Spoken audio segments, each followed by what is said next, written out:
wasn't about Scotland or the United Kingdom, or really about Argentina in my view.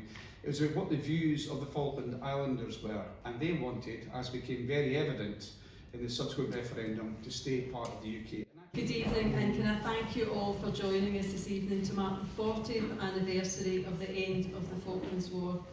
I'm delighted and honoured to be hosting the event and to welcome Mr Richard Hyslop, the United Kingdom representative of the Falkland Islands Government, and his colleagues. As far as I'm aware, this is the first time the Falkland Islands Government has held a reception here in the Scottish Parliament.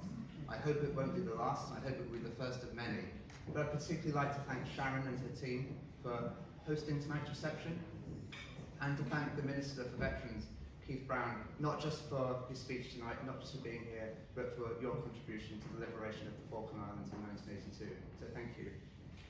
We also have a number of people here today with connections to the Falklands or the armed services.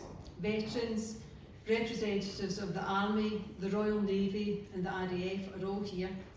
And it's also a pleasure to welcome guests from the South Atlantic Medal Association, from Edinburgh Castle, the Lothian Veterans Centre, the Falkland Wool Growers, as well as islanders from around the South Atlantic. 40 years ago, the Falkland Islands were illegally invaded and occupied by Argentine forces. After 74 days of war, the islands were liberated, and the contribution of Scotland to that liberation cannot be underestimated.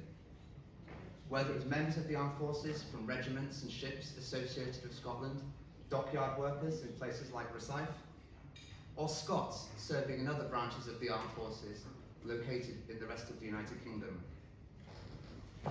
It's encouraging to see such a strong turnout from MSPs of all parties, and to see such cross-party support for the 40th anniversary commemorations.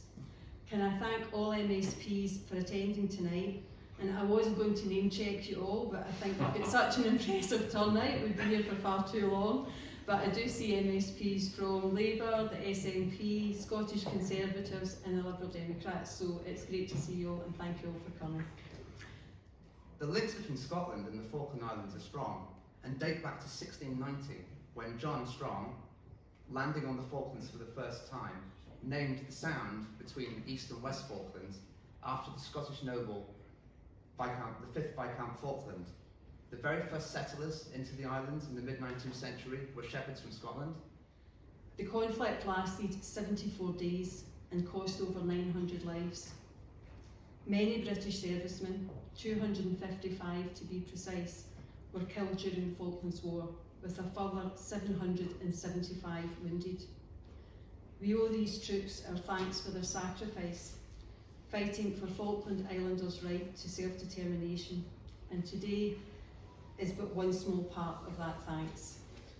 The 40th anniversary of the end of the Falklands War and the liberation of the Falkland Islands is a significant occasion for many people throughout the United Kingdom, in the Falkland Islands themselves, but also elsewhere around the globe. And Sharon quite rightly mentioned the principle of self-determination, because I think, in my view, alright, it's a piece of land. It's not a piece of land that was ever in Argentinian ownership, but it's not the land that counts, it's what the people on the land say, and they made their views clear.